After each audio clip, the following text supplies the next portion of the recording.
Top 10 Deadliest WWII tanks, these machines turned battlefields into graveyards. From the frozen steppes of Russia to the hedgerows of Normandy, armored giants clashed in the deadliest conflict humanity has ever witnessed. Between 1939 and 1945, tank warfare evolved from experimental novelty to decisive war-winning weapon.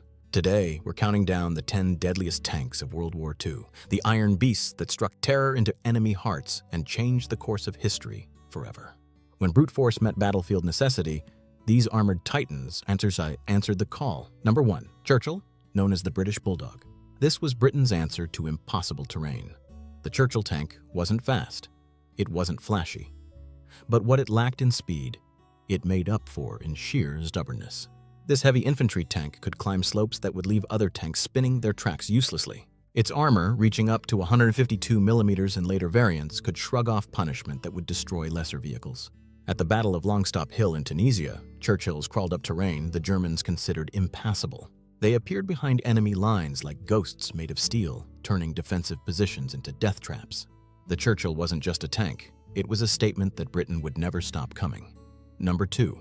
KV-1, nicknamed the Steel Monster. This was the tank that made German shells bounce like rubber balls. When Nazi forces first encountered the KV-1 during Operation Barbarossa in 1941, they experienced something close to panic. Standard German anti-tank weapons were useless against it. Tank crews reported hitting the KV-1 multiple times with direct shots, only to watch in horror as it continued advancing. One famous KV-1 during the Battle of Rossinier single-handedly blocked a German supply route for an entire day. It destroyed 12 German vehicles and required a coordinated attack by specialized 88mm guns to finally bring it down. The crew inside that lone KV-1 held back an army and became legends. Number 3. IS-2, known as Stalin's Hammer. This represented Soviet engineering built to break the unbreakable. Named after Joseph Stalin himself, the IS-2 carried a massive 122mm gun that could destroy any German tank at range. When Allied and Axis tanks dueled, the IS-2 didn't just fight, it ended fights. One shell from its main gun could punch through a Tiger tank's armor and detonate inside with catastrophic results. During the assault on Berlin in April 1945, IS-2 tanks rolled through the streets, systematically destroying German fortifications. They were designed with one purpose: kill heavy German armor. And at that job, nothing did it better. The IS-2 wasn't built for subtlety. It was built for vengeance. Some tanks didn't just win battles, they rewrote the rules of armored warfare entirely. Number 4. M4 Sherman, called the Arsenal of Democracy. This was America's answer to the tank problem: overwhelming numbers. Critics call the Sherman mediocre. Survivors called it reliable. While individual Shermans couldn't match German heavies in one-on-one combat, they weren't designed to. The Sherman was built to be produced by the thousands, repaired in the field, and crewed by men with minimal training. Over 49,000 Shermans rolled off American production lines. They served in every Allied army, on every front, from the Pacific Islands to the streets of Berlin. What the Sherman lacked in individual power, it compensated for with overwhelming presence and legendary mechanical reliability. German tankers dreaded the Sherman, not because of what one could do, but because of what 5 could do. And there were always 5 more coming.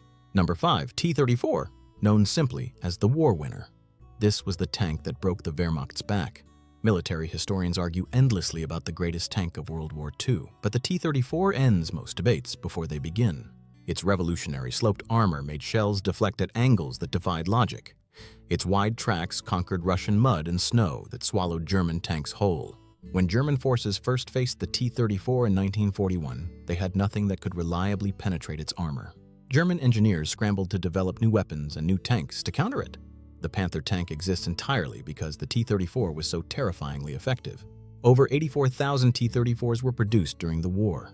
Each one carried the hope of a desperate nation and the doom of an invading army. The T-34 didn't just fight in World War II, it won World War II. Number 6, Panther, dubbed the perfect predator.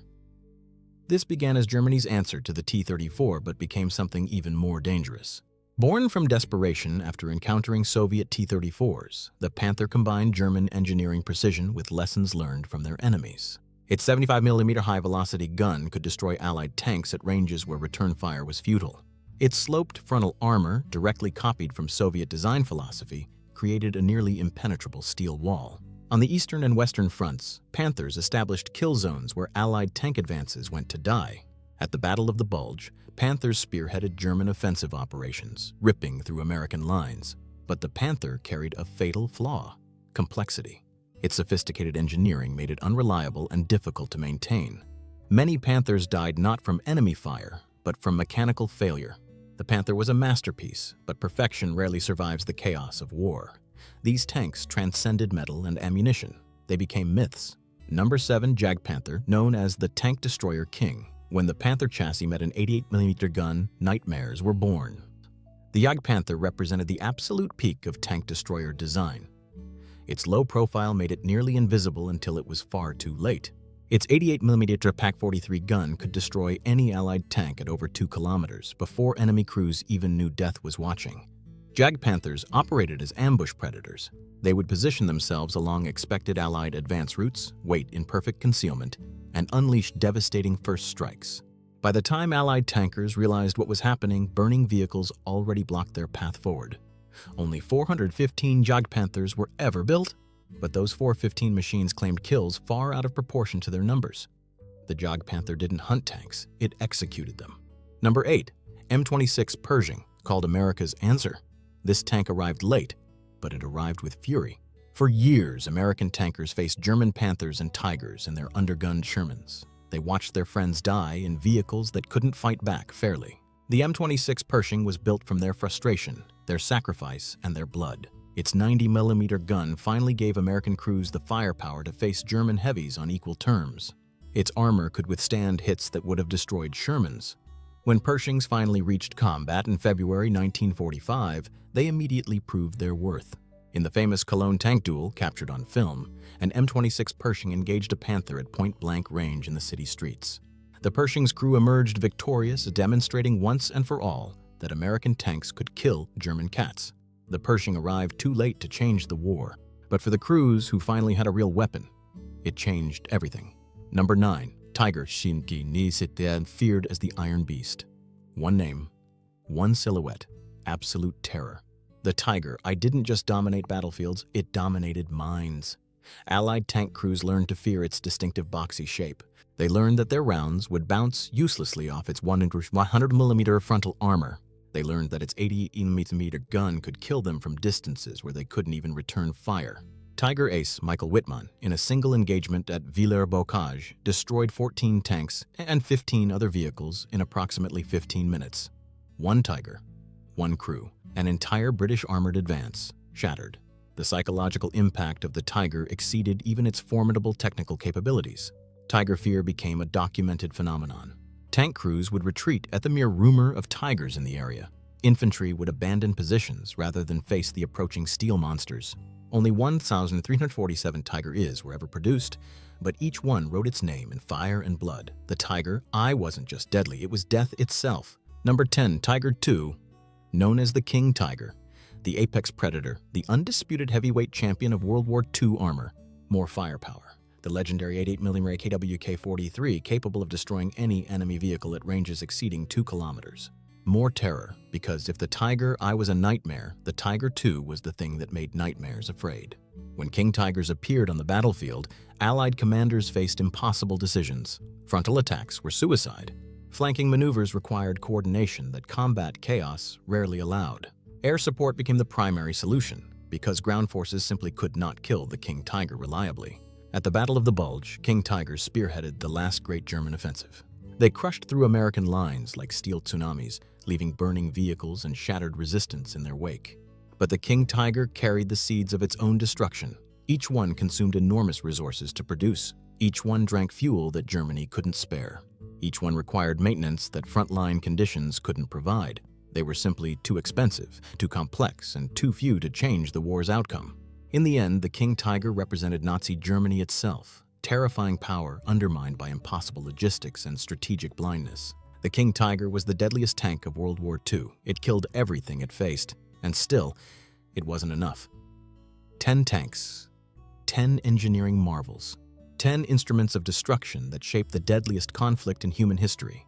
These machines weren't just metal and ammunition, they were the hopes and fears of nations. They carried young men into hell and sometimes, just sometimes, brought them back again. The tankers who crewed these vehicles, German, Soviet, American, British, shared experiences that only they could truly understand. The claustrophobic heat, the deafening noise, the terror of knowing that one enemy shell could turn their steel coffin into a burning tomb. World War II saw tank warfare mature from experimental concept to decisive arm of combat. The lessons learned in blood on the steppes of Russia and the fields of France echo through every modern armored vehicle today.